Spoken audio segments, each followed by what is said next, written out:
Se purifier, c'est peut-être la chose la plus difficile qui soit. Et c'est pourtant une nécessité. Mais quand on parle de se purifier, il ne s'agit pas simplement de se purifier le corps, c'est de se purifier l'âme, c'est de se purifier le cœur.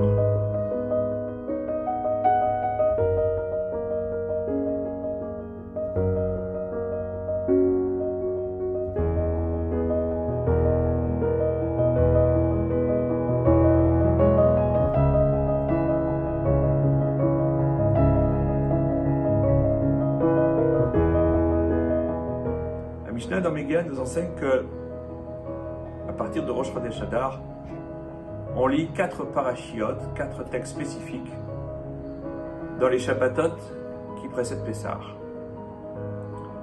Rosh Chodesh Adar qui est proche de le Shabbat, qui est proche de Rosh Chodesh Adar, on lit les parashas Shekalim pour faire l'appel aux dons du public pour l'entretien, pour les sacrifices du temple de Jérusalem.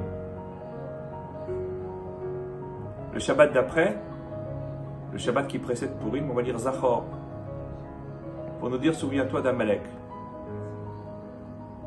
Et puis après on va lire Parashat Para, qui fait référence à la vache rousse, les eaux lustrales pour la purification d'Israël.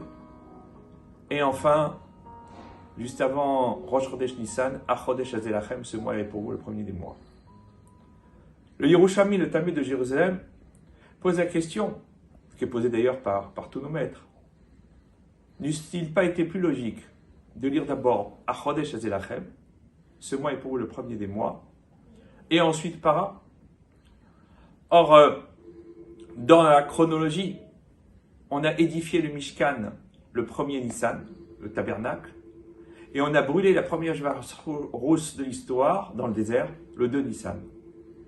Donc il aurait été plus logique de lire Para après Achodesh.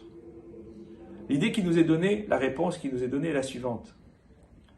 C'est qu'en réalité, sans Para, sans la purification qui nous est nécessaire à chacun d'entre nous, nous ne pouvons pas amener le Korban Pessah, le sacrifice de l'agneau pascal au temple à Jérusalem. Il faut être en état de pureté spirituelle. Et donc, c'est finalement la para, la vache rousse, qui est l'agent déterminant dans le processus de la Pâque de Pessah. Mais plus encore, c'est un processus de purification qui est non seulement corporel, mais spirituel. Et c'est le sens d'ailleurs de cet haftara magnifique tiré de Yézéchiel, du prophète Ézéchiel, que nous allons lire ce Shabbat, l'haftara de Para. Et il est dit la chose suivante. Vezarakti alachem ma'im teorim uteartem, je jetterai sur vous des eaux pures et vous serez purifiés. Mikol tumotechem, de toutes vos impuretés. Mikol gelolechem, et de toutes vos imperfections. Ataretchem, je vous purifierai. D'ailleurs, ce verset est récité maintes et maintes fois durant la journée de Yom Kippour. Et le verset suivant. Venatati lachem lev chadash, et je vous donnerai un cœur neuf. Et un souffle nouveau je donnerai en votre sein. Et je enlèverai votre cœur de pierre de votre chair. Et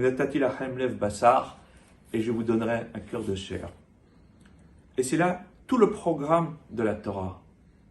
La Torah nécessite du cœur. Rachamana libabae, nous disent nos maîtres. Et donc, ce que cette paracha nous apprend, c'est qu'il faut certes se purifier corporellement, mais il faut purifier son cœur. Il faut purifier son âme pour pouvoir célébrer Pessah, pour pouvoir sortir d'Égypte non seulement physiquement, mais spirituellement, qui est une double difficulté. Et grâce à cela, eh bien, être définitivement délivré, car n'est-ce pas ce que nos maîtres nous enseignent? Benissan Nigalou, Benissan Atidin Nigael, les enfants d'Israël ont été délivrés en Nissan, c'était la sortie d'Égypte. Au temps messianique que nous appelons de nos voeux prochainement, eh bien, ils seront aussi délivrés en Nissan.